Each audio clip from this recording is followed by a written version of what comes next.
Hi there, my name is Michelle Swickard, and if you are tuning in, if this is your first video, I would advise you to go, if you're interested in the reading of this book, then I would advise you to go to the previous videos because this is going to be chapter 2 of Addiction and Grace by Gerald G. May, MD. Forewarning, I'm not very smart. um, it just has some big words in there that I don't know how to pronounce all the way correctly. And so please bear with me. Give me some grace, right? Yeah, addiction and grace. So, chapter 2, experience the qualities of addiction. It is the nature of desire not to be satisfied, and most human beings live only for the gratification of it. That's Aristotle. I could tell many stories as examples of how people experience addiction. I think of Sam, addicted to alcohol. He is 58 but looks 90 because he has been drinking since he was a teenager.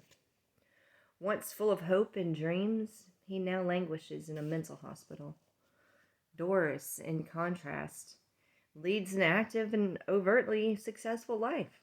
She is socially popular and an effective businesswoman, but she's addicted to eating. Happy on the outside, she secretly hates herself because she cannot control her weight. Then there's Jim, a man of moderation in all things, except his work. Addicted to his own sense of responsibility and the need to perform, he worries constantly about money and security. He is recovering from a heart attack, and his family hopes he will now slow down. He doubts that he can. I also think of Frank, a loving father and dedicated husband who is completely entranced, compelled by his infatuation with another woman. He was certain at first that the love he experienced was the purest he had ever known. Then, for a while, it seemed he was a slave of sexual desire. Now, as he longs for nothing other than freedom for both his wife and his lover, he has lost all understanding. He simply does not know what to do. And I remember Jean, a sweet and gracious homemaker. Jean is addicted to her relationship with her husband, who berates and belittles her at every opportunity. Friends who have witnessed this tell her to stand up to him, but the very thought of threatening the relationship fills her with panic. These people's situations are not at all unusual, but they are extreme. Their addictions have crippled them over long periods of time and have severely corroded their self-esteem. My greatest interest, however, is the experience of ordinary, mundane addictions, the kind that all of us suffer. Perhaps the best way to begin to understand this experience is with an example of a temporary and simple chemical addiction. The addiction of a nose. Sally had a summer cold. Her nose was runny, her eyes watered, and her throat was sore. At any other time, she would have let the cold run its course, but she had a vacation coming up, and she wanted to enjoy it. She talked her reluctant doctor into prescribing penicillin. She swallowed mounds of vitamin C tablets and drank gallons of liquids. She also brought a large bottle of the strongest nose drops she could find. The nose drops gave her dramatic, almost instantaneous relief. Within seconds, she could breathe freely again. 3 hours later, the effects wore off. She could feel her nose starting to run again, and it even seemed a little worse than before. So she used another dropperful. Again, the effect was dramatic, and it only lasted a couple of hours. The next time she used 2 dropperfuls. Again, it worked, but only for an hour. Each time she used the drops, their effects wore off more quickly, and her nose was stuffier than ever. Sally realized she was overdoing it, and several times she resolved to stop, but she made excuses to herself. and kept on using the drops. She even got to the point of telling herself, just one more time. Ooh, I recognize this pattern. The following day, Sally had gone through most of the bottle, and she couldn't breathe through her nose at all. The drops no longer had any effect whatsoever, and she was due to leave for the ocean the next day. Although she knew it was silly, she could think of nothing but her solidified nose. She had forgotten all about overdoing the nose drops, and was now convinced she needed stronger ones, perhaps something available by prescription. She called her doctor, who scolded her for exceeding the recommended dosage and told her to stop the drops entirely. But Sally was feeling desperate. "I simply have to have something stronger," she shouted. But the doctors refused and said to have faith. If she left her nose alone, it would clear up in a day or two. Sally argued and pleaded, but the doctor remained adamant. Finally, angry and defeated, Sally had no choice but to leave her nose alone. It was not easy. At first, her nose just seemed to get worse, and Sally became increasingly irritated and restless. As the doctor had predicted, however, everything cleared up after a couple days, and Sally was finally able to enjoy her vacation. Sally says she would never use the nose drops again. This example of a temporary chemical attachment can teach us a great deal about the characteristics of addiction. Let us begin with the physiology.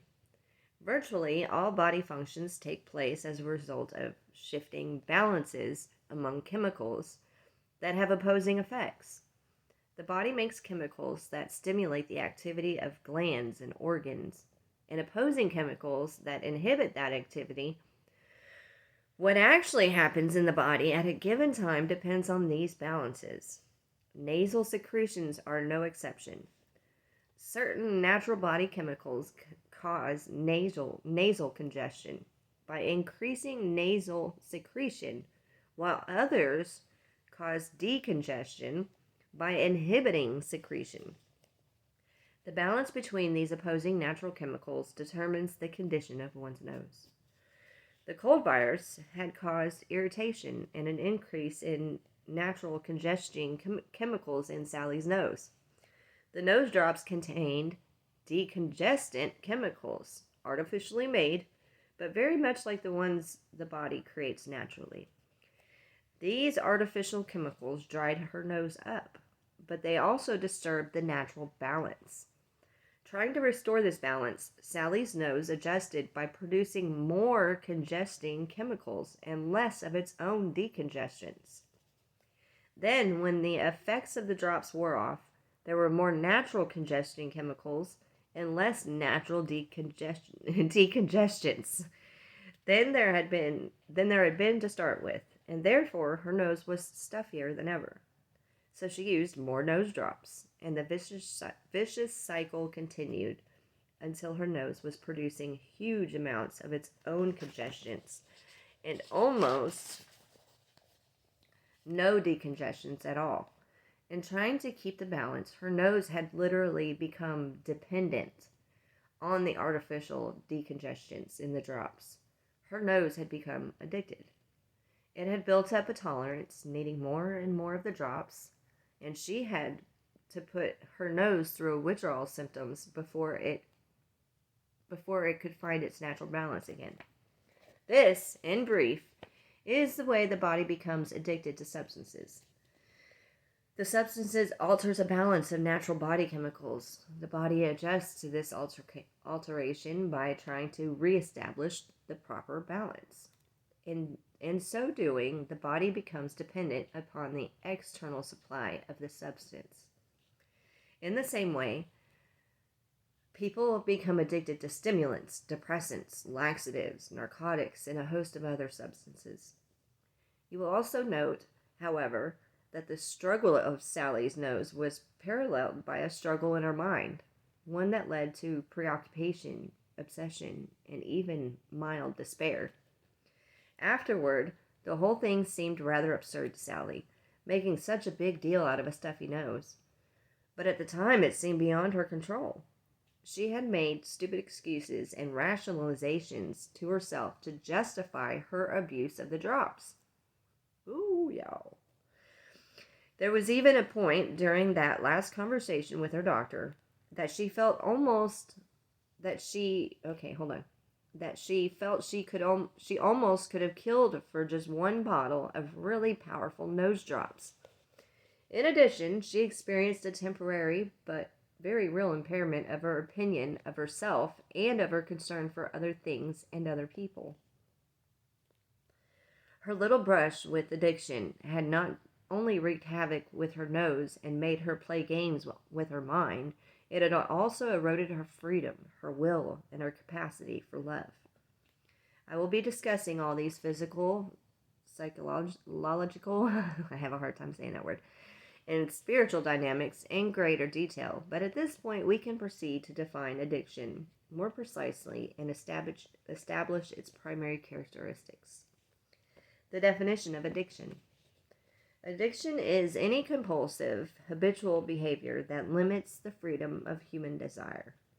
It is caused by the attachment, or nailing, of desire to specific objects. The word behavior is especially important in this definition, for it indicates that action is essential to addiction. As I have indicated, attachment of desire is the underlying process that results in addictive behavior. In Sally's case, nose drops were the object of her attachment. But for her attachment to become true addiction, she had to act on it. She had to use the drops. Narcotic users imply this emphasis on behavior when they speak of doing drugs. When Sally had finally stopped using the drops, even though she wanted them more than ever for a while, her addictive behavior had ceased. Shortly after that, the attachment itself began to lessen. She no longer felt a desire for the drops. As we shall see, the relationship between attachment and addiction is not as simple as it might sound. For one thing, the brain never completely forgets its old attachments. So the absence of conscious desire does not necessarily mean attachment is gone. In fact, because of the tricks of our mind plays on us, many of our addictions are able to exist for years completely outside our awareness. It is only when our addictions are frustrated or cause us conflict that we have an opportunity to notice how attached we truly are. Another complicating factor is that behavior is not limited to external physical activity. Thinking is also a behavior, a doing. Thus, images, memories, fantasies, ideas, concepts, and even certain feeling states can become objects of attachment, and one can become fully addicted to them. We have all experienced obsessive thoughts, the tune that repeatedly runs through the mind, the unrealistic worry that refuses to go away. Perhaps we have also recognized that there are certain images of ourselves or concepts about the world that we somehow feel deeply forced to hold on to. Some of us might even admit to having been addicted to certain moods, depression, shyness, and the like. Such things. With these additional considerations in mind, it is obvious that still more precision is needed to adequately understand the nature of addiction. We can take a significant step forward. Wait, hold on. We can take a significant step toward precision by exploring 5 essential characteristics that mark true addiction. Number 1 is tolerance. Number 2, withdrawal symptoms. Number 3, self-deception. Number 4, loss of willpower. And number 5, distortion of attention. We can use these five characteristics to determine areas of addiction within our own lives and to distinguish the slavery of addiction from the freedom of true caring. Tolerance. Tolerance is the phenomenon of always wanting or needing more of the addictive behavior or the object of attachment in order to feel satisfied. What one has or does is never quite enough. Subjectively, the feeling might be something like, if only I could get some more, everything would be fine. Typically, however, tolerance is not something that one is aware of. It happens insidiously. As in Sally's case, the body adjusts to the object of attachment by establishing a new chemical balance. This new balance diminishes the effect of the object. Thus, Sally's nose produced more congestants to balance the artificial decongestants, and as a result, Sally had to use more drops to get the desired effect. The same process happens with non-substance addictions. Take my attachment to money, as an example. To put it mildly, I have felt the need for more money at a number of points in my life. With time and work, I made more money. But then I adjusted to my improved standard of living, and I began to feel the need for still more. The essential dynamic of tolerance, then, is that one becomes used to a certain amount of something, and this accustomedness removes the desired effect and leads to the desire of more, leads to the need for more. Sorry, my bad. Withdrawal symptoms. Whew. Two types of withdrawal symptoms are experienced when an addictive behavior is curtailed. The first is a stress reaction. When the body is deprived of something it has become accustomed to, it responds with danger signals as if something is wrong. This response is mediated by the autonomic part of the nervous system. The part of the nervous system that deals with internal automation functions. It is not directly controllable by the conscious mind. Stress reactions may range from mild uneasiness and irritability to extreme agitation with rapid pulse, tremors, and overwhelming panic. The second type of withdrawal symptom is a rebound or backlash reaction. The person experiences symptoms that are the exact opposite of those caused by the addictive behavior itself. Sally's nose demonstrated such a rebound when it became more congested after she stopped using the nose drops. Backlashes occur because the body's balancing mechanisms have become dependent on a particular substance or pattern of behavior. When that pattern when that particular factor is suddenly removed, the balance swings in the opposite direction. Thus, withdrawal from alcohol and other sedatives can produce hyperactivity and even seizures, while withdrawal from stimulants can result in lethargy, depression, that type of stuff. The situation with non-substance addictions is similar. If I am addicted to gaining other people's approval in order to feel good about myself, and if I have become accustomed to established ways of pleasing others, I will experience considerable stress in response to an outright rejection. I will also experience a rebound of feeling especially bad about myself. Self-deception. One of the most significant hallmarks of addiction is the exquisite inventiveness that the mind can demonstrate in order to perpetuate addictive behaviors. Here, where the will fights against itself in a morass of mixed motivations and contradictory desires, the creative power of the brain is used unconsciously to subvert each and every attempt to control the addictive behavior. These tricks of the mind include denial, rationalization, displacement, and other defense mechanisms. Those are some big words, y'all. Oh, right. Oh, here's another one. And psychoanalysis has identified, plus seemingly endless variety of others, that even the best psychiatric authorities could not predict. Mind tricks are so malignant and have such a corrosive effect upon self-esteem that I will be discussing them at some length in the next chapter.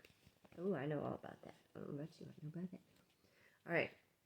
The next section is loss of willpower. Willpower. As soon as one tries to control any truly addictive behavior by making autonomous, intentional resolutions, one begins to defeat oneself. For the most part, defeat is due to mixed motivations. One part of the will sincerely wants to be free. Another part wants to continue the addictive behavior. In any true addiction, the second part is stronger, and so the resolutions fail. A fundamental mind trick of addiction is focusing attention on willpower. In very complicated ways, the mind asserts that it in fact can control the behavior. At certain points, it even encourages making resolutions to stop. It knows such resolutions are likely to fail, and when they do, the addictive behavior will have a stronger foothold than ever. It may take many such defeats before one realizes how truly out of control one is. Loss of willpower is especially important for defining the difference between the slavery of true addiction and the freedom of sincerely caring about something or of choosing to satisfy simple desires. If you find yourself saying, I can handle it, I can stop, or I can do without it, try to perform a very simple test. Simply go ahead and stop it. Do without it. If you are successful, there is no addiction. If you cannot stop, no amount of rationalization will change the fact that addiction exists. This is hitting really hard. It truly is. Distortion of attention. As I have indicated, we have many addictions we don't even know about. The mind is often able to keep these addictions hidden, even from ourselves, as long as we are getting sufficient supply of the object of attachment and are experiencing no great conflict about it. This does not, however, mean that our attention is free for other things. Addiction and its associated mind tricks inevitably kidnap and distort our attention, profoundly hindering our capacity for love. Attention and love are intimate partners. For love to be actualized, attention must be free. It is easy to understand that the attention of a heroin addict seeking a fix will be wholly preoccupied with that specific task. There will be no room for attending to anything else. Human loving is out of the question. Truly desperate narcotic addicts can be capable of injuring and even killing themselves and others in a search for their fix. As I try to think of a milder, more universal example, I recall a recent trip to the grocery store. I was in a hurry, and the checkout line was long. Ahead of me, a mother tried to keep two tired children from fighting while she unloaded her cart. The clerk couldn't find the price of another person's item. My impatience completely usurped any thought of charity or compassion I might otherwise have had. For that moment, getting through the line quickly had become more important to me than anything else. We are all subject to such petty concerns, so much so that we become used to them. As I said, we seldom even recognize them as attachments. In the great spiritual traditions of the world, attachments are seen as any concerns that usurp our desire for love, anything that becomes more important to us than God. Paul Tillich said that whatever we are ultimately concerned with is God for us. At any given moment, that with which we are most concerned is most likely to be something other than the one true God. No matter how religious we may think we are, our addictions are always capable of usurping our concern for God. If we are worried about our financial status, that will become our ultimate concern at the time. The drama of a special human relationship may completely preoccupy our attention. Even things as simple as finding the right brand name for purchase or discovering a scratch on our new car can, for a while, become ultimate concerns. From a religious standpoint, then, this distortion of attention, which is the fifth characteristics of addiction, could be called the distortion of ultimate concern. Another word for it is idolatry. Whether we are conscious of it or not, for however long a particular addiction controls our attention, it has become a god for us. The major religious traditions of the world proclaim in unison that such false gods must fall away from us. We are called to grow toward that point at which nothing other than God will be our God. However short-lived or minor our concern for something other than God may be, when we give it more priority than we give our concern for God and God's will, we commit idolatry. Thus, we all commit idolatry countless times every day. Ooh. These are harsh words. Some of us who call ourselves religious might wish to maintain that although we may appear to be more concerned with this or that superficial thing, at some underlying existential level, those big words, we are still really most concerned with God. Our most immediate concern, we might claim, is not the same thing as